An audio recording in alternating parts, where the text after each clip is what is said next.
नमस्कार, मैं अमित पांडे जोशी स्वागत करता हूं अपने YouTube चैनल पे। नवरात्र स्पेशल में आज हम बात करेंगे अष्टमी पूजन, नवमी पूजन के बारे में, कन्या पूजन के बारे में।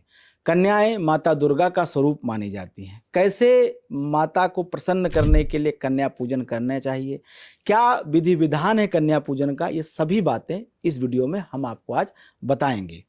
शारदीय नवरात्र में सभी भक्त माता दुर्गा के आगमन की तैयारी करते हैं और आप पिछले 8 दिनों से जिस प्रकार से माता का पूजन कर रहे थे, व्रत कर रहे थे, इस दौरान आप पूरे 9 दिनों तक माता की विशेष पूजा अर्चना कर रहे थे। आप श्रद्धा भाव से माता की पूजा कर रहे थे और यह आपके लिए विशेष रूप से फलदायी रहने वाला है। माता का पूजा ये सभी मनोकामनाओं के आपकी पूर्ति करने वाला रहा नवरात्र का पूजन। ऐसे में कन्या पूजन की बात की जाए तो कन्याओं का पूजन करने से माँ दुर्गा का प्रत्यक्ष आशीर्वाद प्राप्त होता है और समस्त प्रकार के पापों से मुक्ति मिलती है। शास्त्र कहते हैं कि कन्या पूजन के बिना नवरात्र का व्रत, उपवास, संकल्प सब अधूरा रहता है और माता प्रसन्न नहीं होती हैं।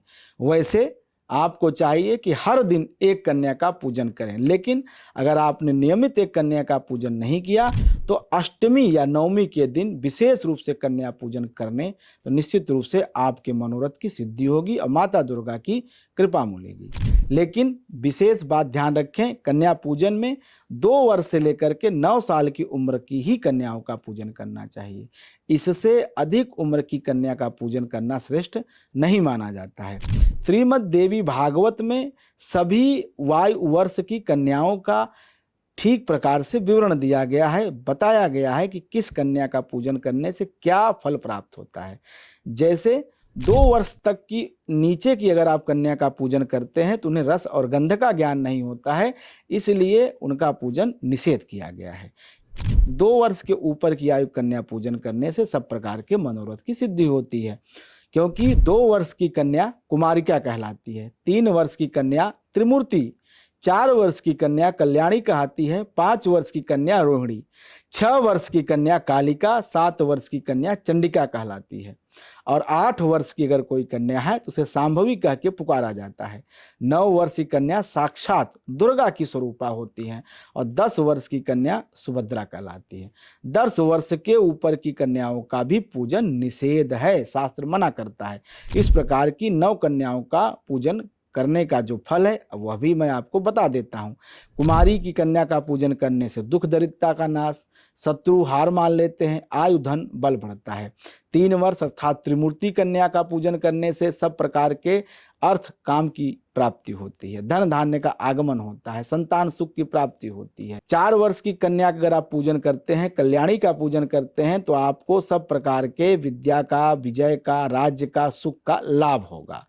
ये कन्या सब प्रकार की सर्वकामदा कही गई है। शत्रु पीड़ा से मुक्ति के लिए कालिका का पूजन करना चाहिए। धन चाहिए तो आप चंडिका का पूजन करें। सम्मोहन, दुख, दारिद्र्य के न्यास के लिए, न्यायालय में विजय के लिए कन्या का अगर आप पूजन करें तो सांभवी नाम की कन्या का पूजन करें, इससे विशेष कार्यों की सिद्धि होती है। सांभवी का पूजन करने से सब प्रकार के मंगल की प्राप्ति होती है। सांभवी कही जाती हैं वो कन्याएं जिनका आयु वर्ष 8 वर्ष के अंदर होता है। 8 वर्ष की कन्या को सांभवी कहा जाता है। किसी विशेष कार्य की सिद्धि होती के लिए, परलोक में सुख पाने के लिए दुर्गा की आराधना करें। दुर्गा उन्हें कहा जाता है जिनकी आयु 9 वर्ष की होती है और 10 वर्ष की कन्या सुभद्रा कहलाती हैं।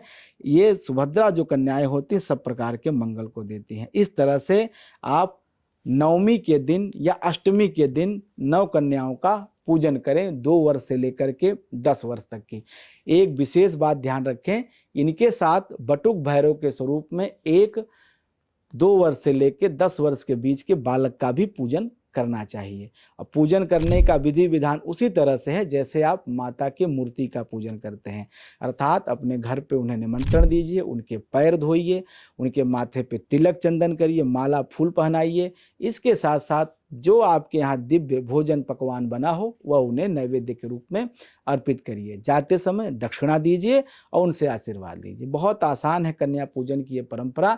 कन्या पूजन करने से दुर्गा की कृपा प्रत्यक्ष रूप से प्राप्त होती है, क्योंकि दुर्गा सप्तशती में लिखा है कि विद्या समस्ता तव देव भेदा स्त्रिया समस्ता सकला जगत्सु, संसार के समस्त स्त्रियों में माता जगदम्बा का निवास है और ये कन्याएं साक्षात दुर्गा की प्रत्यक्ष मूर्ति हैं। इनका पूजन करने से सब प्रकार की दुर्गा पूजा पूर्ण हो जाती है।